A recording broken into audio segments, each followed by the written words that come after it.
Hello everyone, it's Jeff Rich from the Burning Archive and welcome to my live stream, my video, if you're watching on a replay, of how the Ukraine war is ending. It really does seem over the last few weeks that we are approaching the phase where the Ukraine war is ending. But how will it end? Will it end with a bang? One hopes not, or a whimper. It was T.S. Eliot, of course, who said, this is how the world ends, this is how the world ends, not with a bang, but with a whimper. Are we seeing something similar in Ukraine? A bang would be, who knows, like a big, Nobel Prize for Donald Trump, maybe, or, of course, a more dramatic and disastrous, tragic escalation of the conflict. The entry, perhaps, of European peacekeeping forces into Ukraine. A whimper. Some might see that as appeasement. Some might see it as just people talking softly and starting to find their way to peace. And perhaps that is what we are seeing. So, or I guess another way the Ukraine war could end would be like a barroom fight between J.D. Vance and various EU leaders. That seemed to be the way things were going a few days ago after J.D. Vance's appearance, not only at the Munich security dialogue where he kind of delivered what I call a hillbilly harangue, but also, importantly, a few days earlier at a global meeting or conference on regulating AI, where the United States of America yet again exempted itself from the rules of the world and said that they will do AI their way. And no doubt we all know who J.D. Vance is, the interest that J.D. Vance was representing there.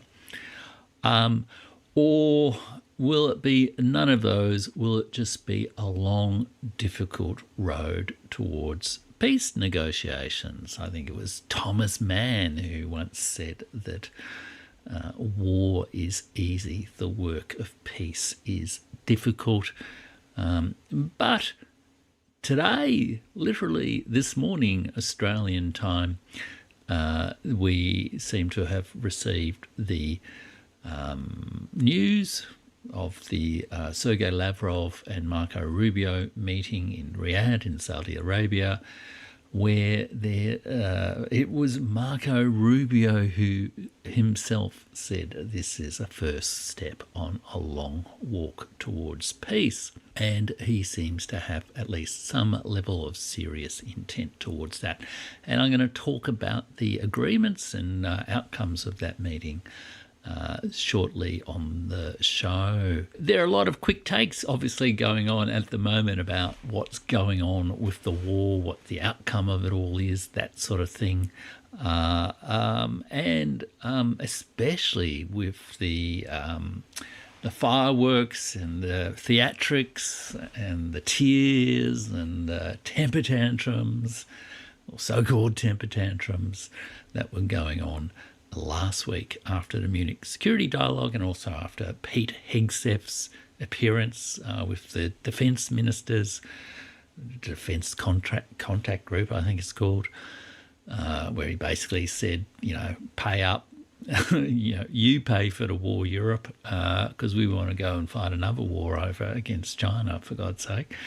There's been a lot of theatrics and a lot of hopes, fears, resentments, sense of shame and humiliation. An awful lot of emotions have been coursing around. And while there's been a big focus on the Munich security dialogue, it seems that maybe those talk there, the appearances there, was certainly one track of US foreign policy, one track of the resolution of the US-Ukraine war, but it perhaps is not the main track. And perhaps we've seen who the main protagonists and the main track of the resolution of this conflict are today at the Riyadh meeting. But it's absolutely clear that we are now shifting into a war termination phase, and people are struggling to deal with that, even as the reality of the actual outcome of the meeting between Lavrov and Rubio is starting to sink in. People are, some people are getting this right. I mean, the term that we are in a war termination phase is coming from videos I've just watched over the last, few hours, featuring Chaz Freeman, the former ambassador from the United States, and Lawrence Wilkerson, Colin Powell's former, staffer, who, is a vocal critic of current US foreign policy. Emmanuel Todd has similarly said, we are in the phase of American defeat. The challenge for not for Emmanuel Todd, the challenge for Donald Trump will be how he manages this defeat. And I guess it's all sorts of erratic signs are going on about that. Some people are still in denial. Keir Starmer from Britain has announced not only, a 100-year agreement between Ukraine and Britain, but he's also said that Britain stands at the ready to send its military forces, such as they are, yet again to Ukraine. Another Crimean War, another war of intervention like the Russian Civil War. More threats to Russia from Britain. It's like another charge at the Light Brigade from Keir Starmer.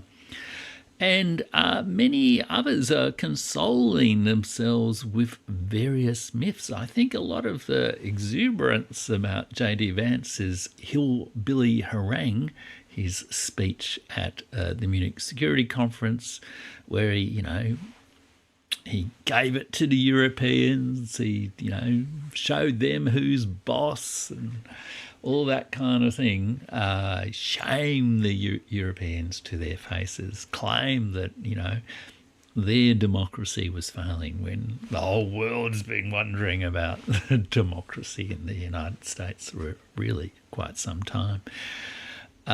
Then there's a lot of myths people are consoling themselves with there about, the decadent old world, eternally divided, and, ever renewing America will renew itself again under Donald Trump and J.D. Vance. But I think a lot of the one of the things people are missing in the sort of response of the Americans to this sort of, I know we started this war and we've wrecked Ukraine, but we're out, it's your problem now, Europe.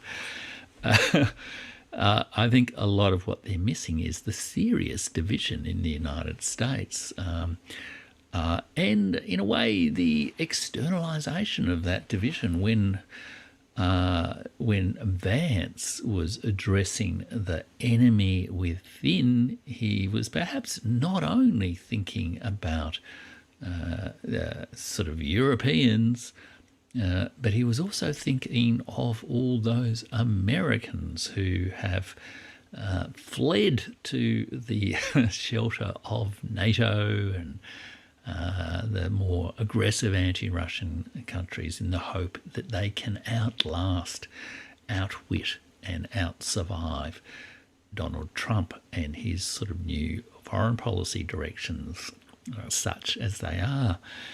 I've noticed just yesterday that Anne Applebaum did a interview with some people at the Munich Security Dialogue Conference, and that Anne Applebaum is now describing herself as a Polish American. She's taken out Polish citizenship.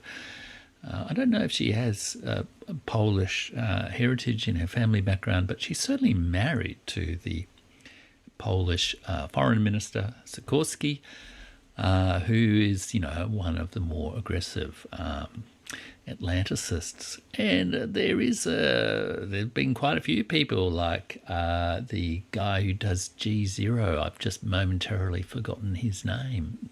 Ian Bremner, I think his name is. He has openly talked about the way in which the sort of pro-Atlanticist faction, let's say, within the American state can sort of, find temporary exile and refuge in European states. So I wonder if there's some of that going on in some of J.D. Vance's rhetoric as well.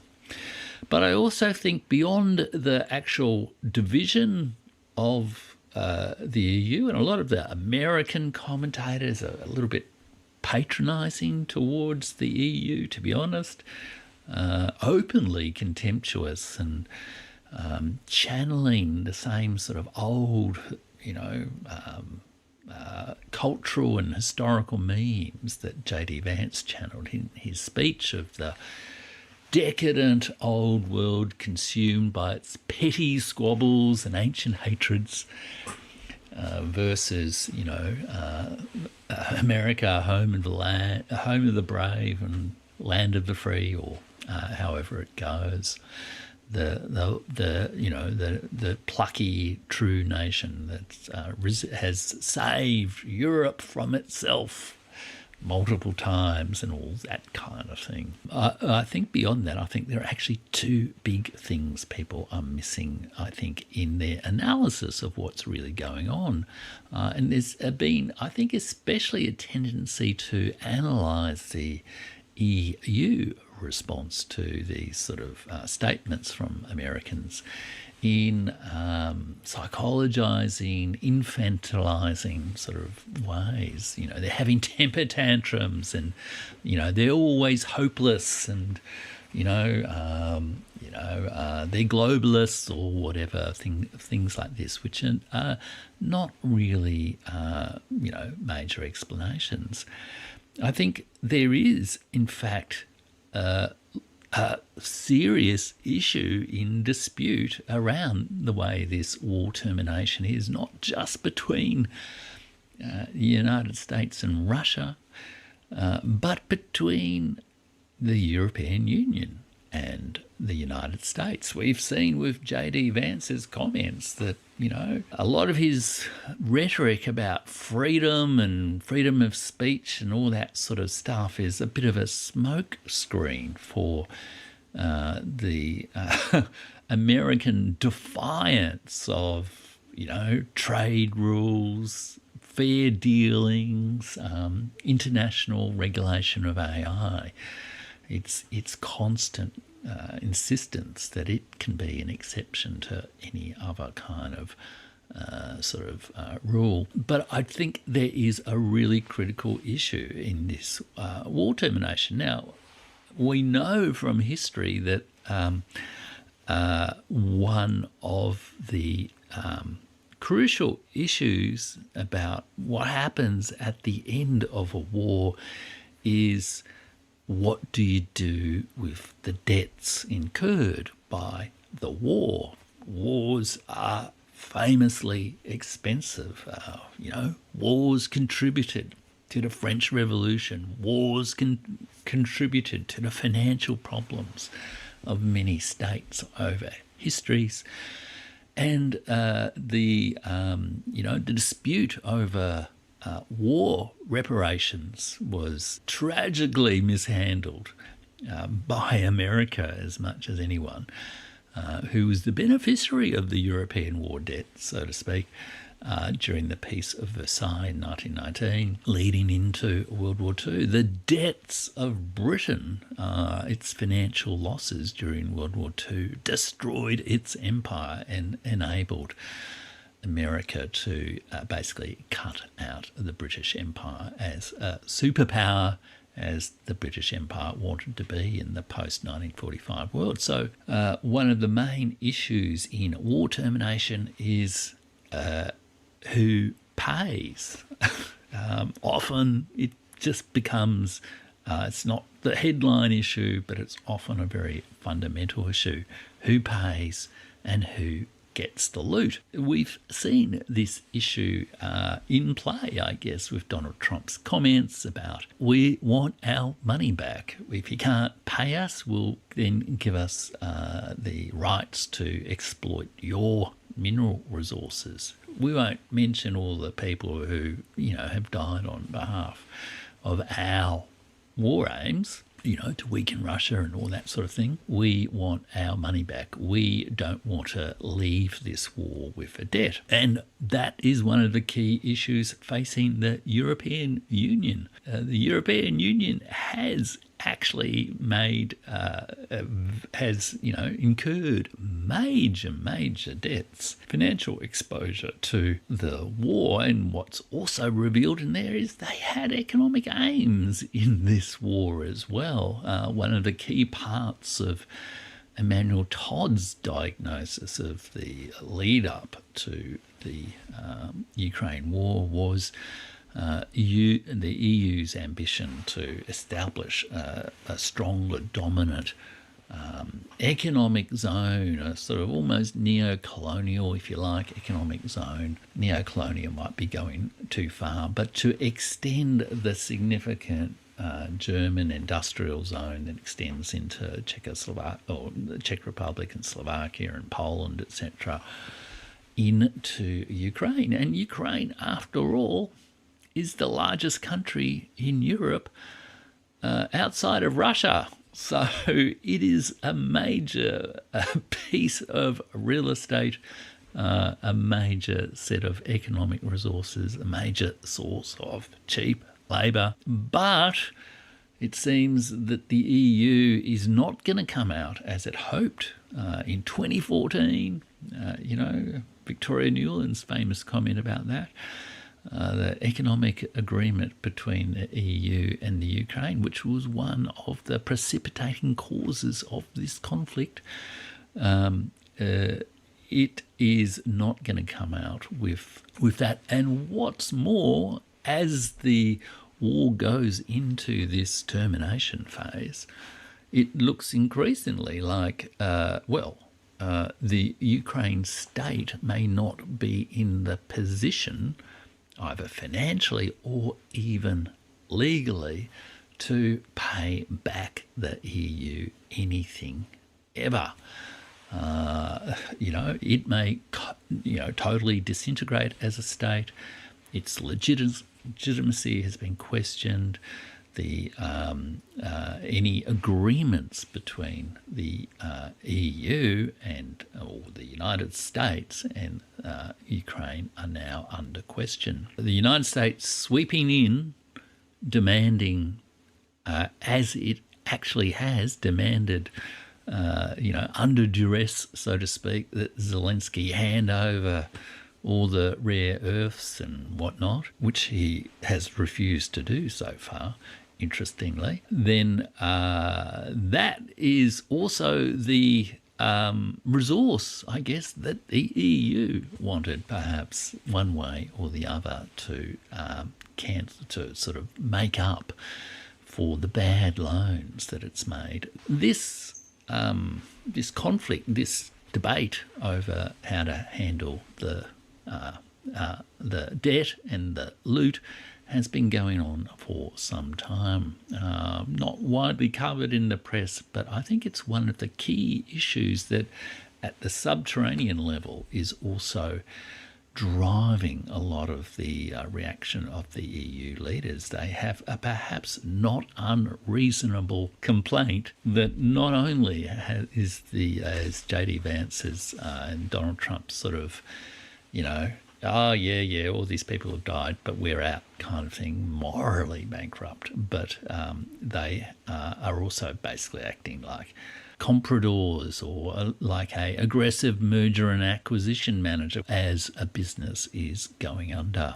So there's that big issue that I think is especially important, especially as the constitutionality of the Ukraine state seems to be about to disintegrate. And then the other big thing about this that people are perhaps missing about this termination phase of the Ukraine war is that it's not just about ending a conflict in Ukraine. There are other conflict. This is a war termination phase of broader significance, of more wars than just the one in Ukraine, or at least those other war termination phases or peace development phases are sort of being stacked on top of this conflict. Clearly, there's been a long conflict between Russia and the NATO countries, principally the United States. That is what the whole NATO eastward expansion is about. It's been going on for at least 30 years. Arguably, it's been going on since 1945 or even 1917. So there is that issue as well. And then there's also the whole issue of the conflicts all around the world about American primacy, the struggles around the world for a new world order, for a post-1945 world. And that is to some degree where this key issue of a collective security agreement in Europe, but not only in Europe, really comes into the fore. Is the United States prepared to start to move into a different mode in terms of its international relations? In a way, the way in which the United States concludes this or acts during this war termination phase of the Ukraine conflict is a kind of a confidence building measure about how it might act to deal with all the other conflicts the United States is involved in as the liberal rules-based order collapses, as American primacy goes through the floor, as the post-1945 world order disintegrates and a new way of doing international relations emerges. How will the United States act? So that compounding, I think, makes things more complex. It makes the negotiations more complex, and it makes the resolutions more complex as well. So I think they're some of the key things that people are missing